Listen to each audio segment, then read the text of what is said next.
Hi, everybody. I'm Helene Cooper. I've been shopping here at Betsy Fisher for, I think I'm one of Betsy's oldest customers, been shopping here since 1992. And I'm thrilled to be here with Hilton Hollis, who is, I have to say, one of my absolute favorite designers. Thank you. Hi, Hilton. So sweet.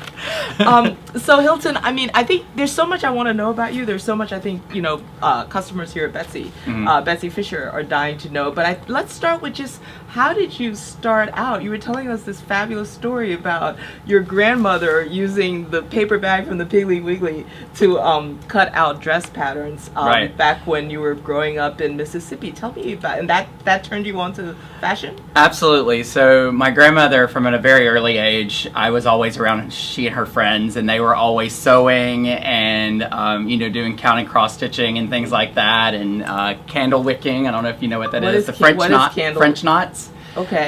So it's a form of kind of embroidery. Okay. So anyway, she taught me how to do those things when I was very young.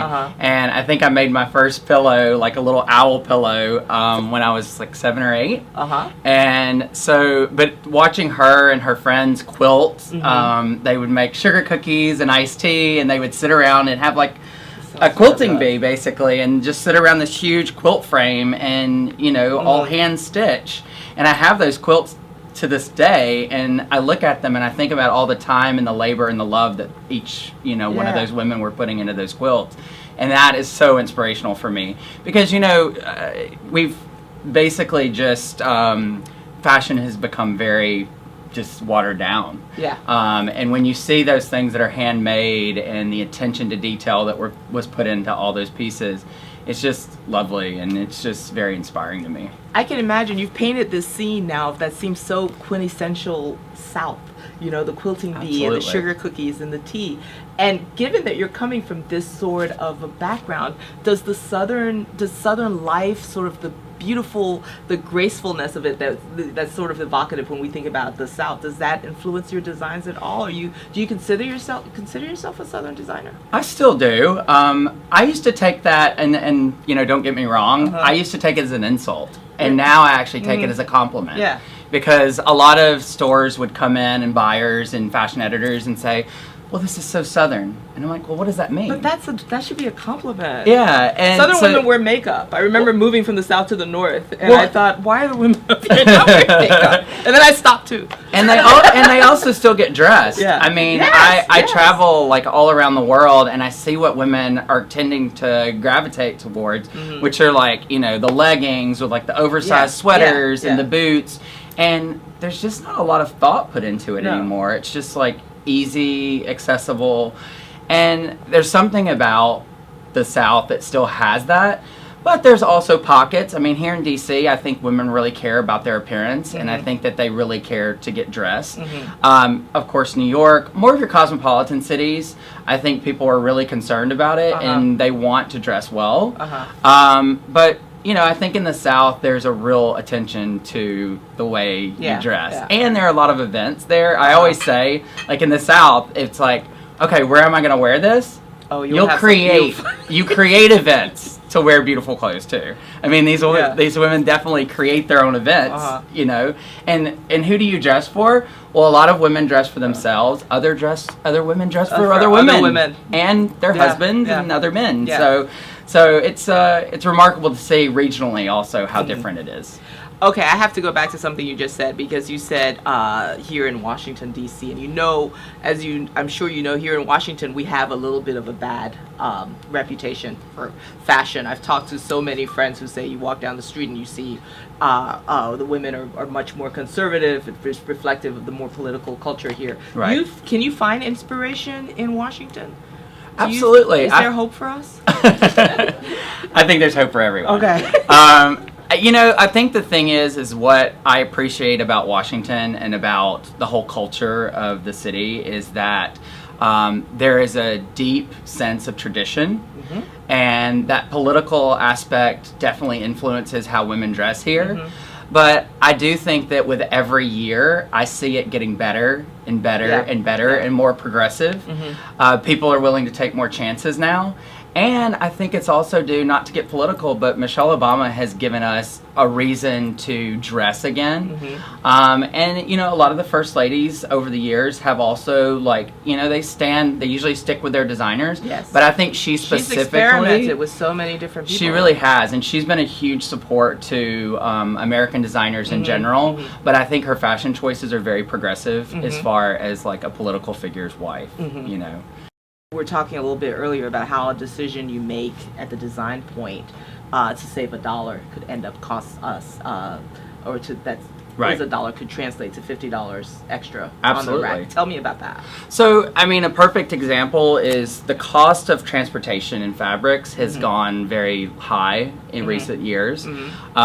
Also, the raw materials have gone very high, so silks and cottons have gone higher. That's why you see more synthetics. So you're dealing with oil prices. Absolutely. Synthetics are... You don't think about that when I'm looking at my clothes. Synthetics are definitely affected by oil. You know, the natural fibers, one of the problems is we have so much mass production now that a lot of those companies have eaten away at the raw materials. Yeah. And there's not as much silk available anymore. And there's not as much cotton available anymore. So there is definitely a need to... That's why I'm always about buy quality, not quantity. So the whole, you know, I mean, there's a need for H&M. There's a need for Zara. There's a need for those stores. But there's also, will always be a need for high-end and, like, well-made merchandise that is made with, like, beautiful fibers. Because, you know, if you can wear something more and wear it for many, many years... you're saving the environment. You're also saving money in the long run because it's not something that's going to deteriorate after you wear it one time. So I think that's important. Whenever women look at clothes of mine and they say, well, why don't, you know, should I really spend this much money for this jacket or for this pant or whatever? Well, how many times are you going to wear it? Like, you know, it's the per wear charge. Like, if you're going to wear it, you know, like a uniform all the time, then absolutely it's worth the investment. And I think Americans can learn something from the European mentality, which is Europeans go and they buy 5 or 6 beautiful pieces every season, and that's it. And they wear them until they fall apart. Here in America, we're like, give me more, give me more, give me more. And that's one of the biggest problems that we face. And that's why our landfills are full of stuff that we throw out. And our refrigerators billions of tons of, you know, fabrics that are, like, laying in these landfills of old clothes that nobody wants. And it's sad. It's really a problem. I'm a little bit surprised. I wouldn't expect to hear a designer say that we need to sort of pull back a little bit. I think we do. And I think that by doing that, by being able to cater more to our customers, and that's another reason I think there's been such a shift of designers who start with fashion houses and they leave very quickly, because now it's like, well, you just shove it in their face, and it's like, oh, if someone doesn't like something and the social media says, oh, we don't like that, the designer's gone. I mean, it's always the designer's fault, by the way. In any major company, it's always the designer's fault. You know, forget the fact that the sales team say, well, you should do this, you know, or the buyers say you should do this. It's always the designers. So I've learned a lot, like, you know, in the last... It sounds like so much of your job now is much more of the business part and the corporate part of it. Are you finding, how do you balance that versus the design and the creative? Right. It's a hard balance, and what I do... Are you able to spend as much time on the creative as you want? I don't think I could ever spend as much time on creative as I would want, because for me it would be 100% full-time. But no designer does that. I mean, the truth of the matter is you're lucky if you can get 25% out of a year of designing. For me, I have to get out of the environment that I work in, and I go on trips. I mean, I was just in Portugal. The latest collection was inspired by Picasso, so I went to Barcelona. So I'm constantly finding inspiration by traveling, and Was this inspired by Picasso? That was actually part of the which collection? That is the fall collection, which is Austria. Yeah, so it does have a rather Austrian, right? Authoritarian look to it. So I want to go order somebody around. You would be good at that. Yeah, so it really just, it's everything combined, mainly travel, but also just speaking to customers when I'm in the stores and learning about what their lives are like and what kind of like jobs they have and, you know, where they're traveling, and I get inspiration from a lot of different sources. Where are you going next? Where do you see, where's your next inspiration trip? So I'm actually kind of in the process of changing like the strategy of the company, which is I really want to expand more in Europe. So my goal is to live part-time in Europe and to at least spend 6 months in Europe and then 6 months here in the US. You know, nothing will change from the outside looking in, but I think a lot of things have to shift. So we're actually starting, we've started working with the Portuguese Fashion Council on establishing a workroom, an atelier in Portugal, which we are currently now in Hong Kong. And we're trying to expand and kind of increase, you know, our visibility in Europe. And also in Asia. I mean, you know, it's not just it's not enough anymore just to be a brand here in the U.S. No, of course not. And especially at the high-end side of things, you really have to be global. Yeah. And although we are already global in so many senses of the word, because we have fabrics from Italy and Spain and France, and then we ship them to Hong Kong or Japan and have them made, now we are really reaching a different level of going global in a different way with the sales and the marketing. And so I showed for the first time in Paris last season, and that was great. But I want to do more of that. I think by being like on the ground and being able to work with all of these people face to face, because it's just like what Betsy does here at the store. Her personality and her vision is what sells product. It really is. I think that when you take the personality and you take the heart out of the product, it then becomes stale and it becomes secondary. You know, what's the point of doing something unless your heart's in it? So, do you know Betsy wouldn't let me buy your dress at first? Last year? She made me go home and lose weight. Hateful woman. But she eventually allowed me to buy it.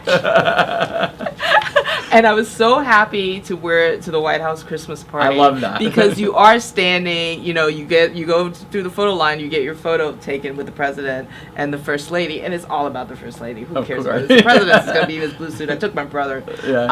And she was in this ridiculous, she always looks great.